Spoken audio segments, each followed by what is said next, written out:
Founders have dictatorized companies. Back on September 16, 1985, Steve Jobs was fired from his own company, Apple. Fans like to argue that this was completely unjust and unfair, and from a moral perspective, they may be right. It is unfair to kick out a founder from their own company, but it was also the right decision. While Apple did get destroyed over the next decade, Steve Jobs had the opportunity to grow as a leader, a family man, and as a visionary. And when he returned 12 years later, he was able to make Apple into the world's largest company. Looking back, even Jobs himself has agreed that getting fired was the medicine that he needed. This isn't to say that all founders should be fired from their companies to be grounded and put in their place. But what it does show is that even the smartest minds in the world are just straight up wrong from time to time. And this is precisely why large public companies have boards, chairmen, shareholders, and an entire executive team. The idea is that there is a system of checks and balances that ensures that no single person becomes too powerful, but this is no longer the case. Modern companies still have boards and investors and executive teams, but all of that is just for show. At the end of the day, the person who has all the power is the founder or founders. Now, this is no problem if we're talking about a private company or the given founders have a stake of over 50%. But with modern tech giants, neither of these are the case. Take Mark Zuckerberg, for example. Over the past few years, he's been gambling tens of billions on the metaverse, something that investors haven't exactly been excited about. To make things worse, much of the launched metaverse products have flopped beyond belief, boasting as little as just 38 users. All of this has given Zuckerberg a favorability rating of just 22%, or only half of even Donald Trump. This is precisely the type of situation in which a CEO would be fired, but Mark doesn't have to worry about that. You see, Mark only owns 13.6% of Meta, not much more than Steve Jobs' stake of 11% when he was fired. So, nowhere near a majority, but see, modern founders have learned from their predecessors. They know what can happen if they give away majority control. So while they may give away a majority stake in their company, they never give away majority control. How, you ask? Well, they've brilliantly made a distinction between equity and voting power. While Zuckerberg only owns 13% of Meta, he controls 54% of its voting power. A similar story can be seen with Google. At this point, Larry Page only owns 6.1% and Sergey Brin only owns 5.7%. But together, they control 51.2% of Google's voting power. This means that despite having single-digit stakes, this duo has ultimate control of a $1.3 trillion company with 180,000 employees, tens of millions of investors, and billions of users, as this is the story of how founders abused their power. This is the story of how founders dictatorized companies.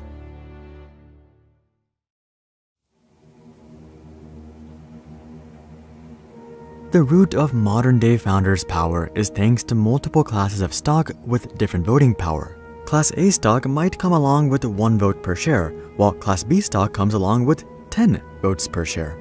The average investor doesn't even realize this, but many companies actually have different classes of stock on the public market itself. Likely the best example of this is none other than Google. If you look up Google on your brokerage, you may come across the following listing: Alphabet Inc. Class C, ticker symbol GOOG. At first glance, it looks like Google stock. The market cap checks out, the PE ratio checks out, the price looks about right, and that's because it is technically Google stock. But what it isn't is Google stock with voting rights. This means that you can buy 1 billion of these shares and invest $100 billion, but you wouldn't even get a single vote. If you want voting power, you need to buy Alphabet Inc. Class A stock or ticker symbol GOOGL. Basically, everything about this share is identical to the Class C shares, except you'll get 1 vote for every share that you own. But the shares that you really want are Class B shares. With Class B shares, you get 10 votes for every share you own. But you can look all you want on any brokerage you can find, but you'll never find Class B Google shares. This is because Class B shares are reserved for founders, VC firms, and other close insiders. Most investors don't look into this too much. They figured that their 1,000 or even 100,000 votes won't really make a difference at Google. And they're right, as an individual they can't really make a difference at these companies. But the fact that 1 or 2 people have all the votes that everyone else gives up does make a difference. And that's why multi-class stock structures were banned for over 50 years. You see, dual-class and multi-class stock, or DCS, are by no means a new invention. It's actually been around for well over 100 years, but it was a frowned-upon invention. The first American company to issue multi-class stock was the International Silver Company back in 1898. Originally, this wasn't considered to be a big deal. Founders wanted a bit more control over their companies. And given that information wasn't nearly as accessible as it is today, it made sense for investors to be more passive. But over time, founders started becoming more and more aggressive. What started off as 1 extra vote became 5 extra votes, and then 10 extra votes, and then 20 extra votes.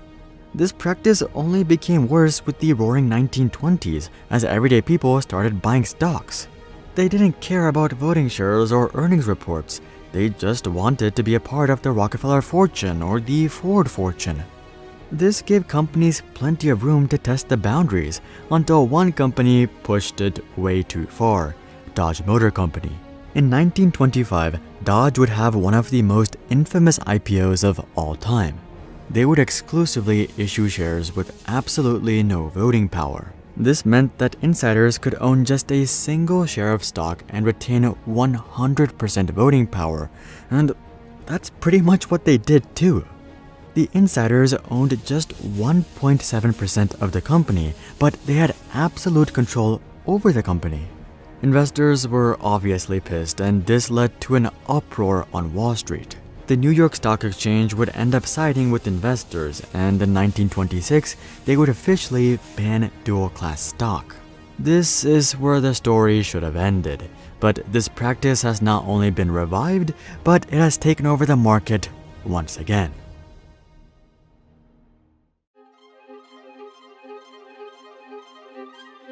Throughout the next 54 years, the stock market operated perfectly fine. Billionaire founders were made, millionaire investors were made, and everyone had completely forgotten that dual-class stock was even a thing. But this would all change on February 8, 1971. This was the day that the Nasdaq was created. If you're not familiar with the Nasdaq, you should check out our video about them. But long story short, they technologified the stock market. Before the Nasdaq, investors had to call stockbrokers at the NYSE to place buy and sell orders, and everything would be done manually. But with the Nasdaq, the entire stock market was slowly made electronic, paving the road for how it is today.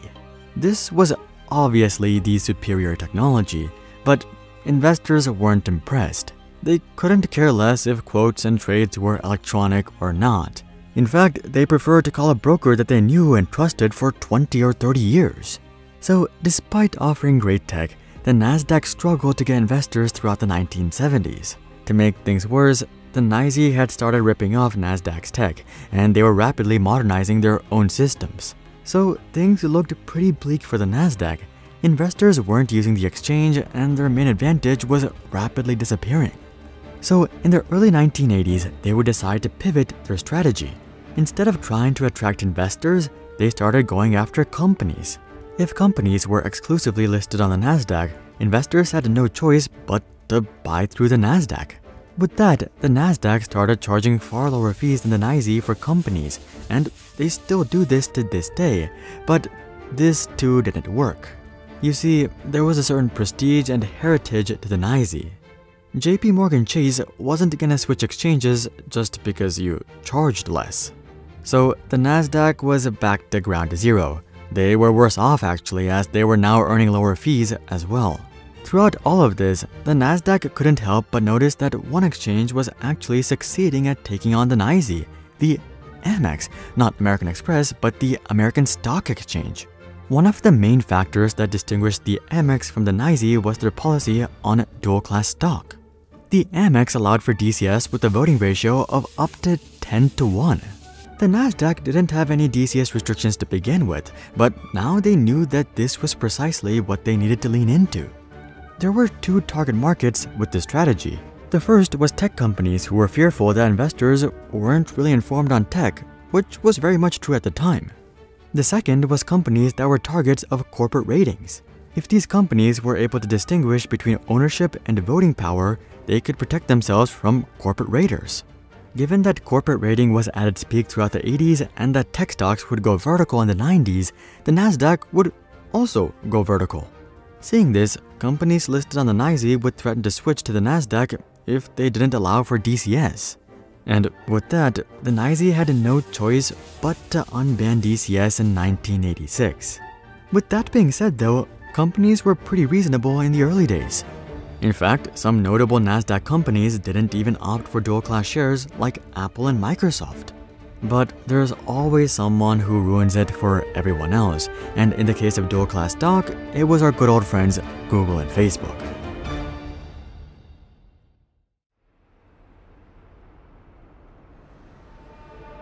Nowadays, most tech companies opt for a dual-class structure because, why wouldn't they?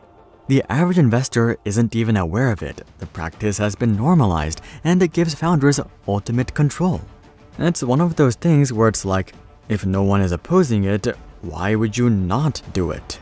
Some notable tech companies who have adopted this practice are Snapchat, Dropbox, Lyft, Kayak, Robinhood, Coinbase, Zoom, Roku, and TripAdvisor.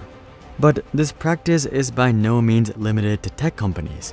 Some legacy companies leveraging DCS include Coca-Cola, Ford, Nike, Levi, and Hyatt Hotels.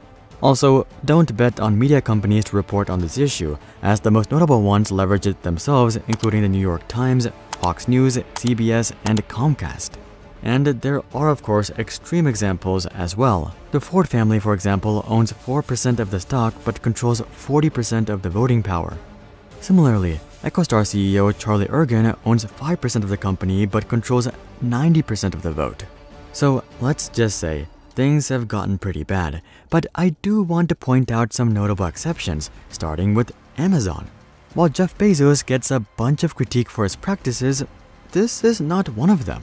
It turns out that he's actually pretty loyal to shareholders. Another exception is Elon Musk and Tesla. In fact, this is why Elon was able to be forced to give up his chairman position back in 2018. And as for a startup that's going against the trend, we have Uber. So the good news is that some companies are doing the right thing. Also, the S&P 500 is putting up some resistance as well. Starting in 2017, they ruled that companies with multi-class stock will no longer be added to the S&P 500. This is the main reason that many notable startups like Snapchat have been unable to join the index despite their size. And given that index fund investing is on the rise, newer companies will very much be losing out if they're not part of the index. Will this be enough to stop their practice altogether? Probably not, but it is a step in the right direction. Did you realize how these founders were monopolizing voting power? Comment that down below. Also, drop a like if you would like to see more videos about the inner workings of the tech world. And of course, consider checking out our Discord community to suggest future video ideas and consider subscribing to see more questions logically answered. But until then, I'm Hari, and I'll see you guys on the next one.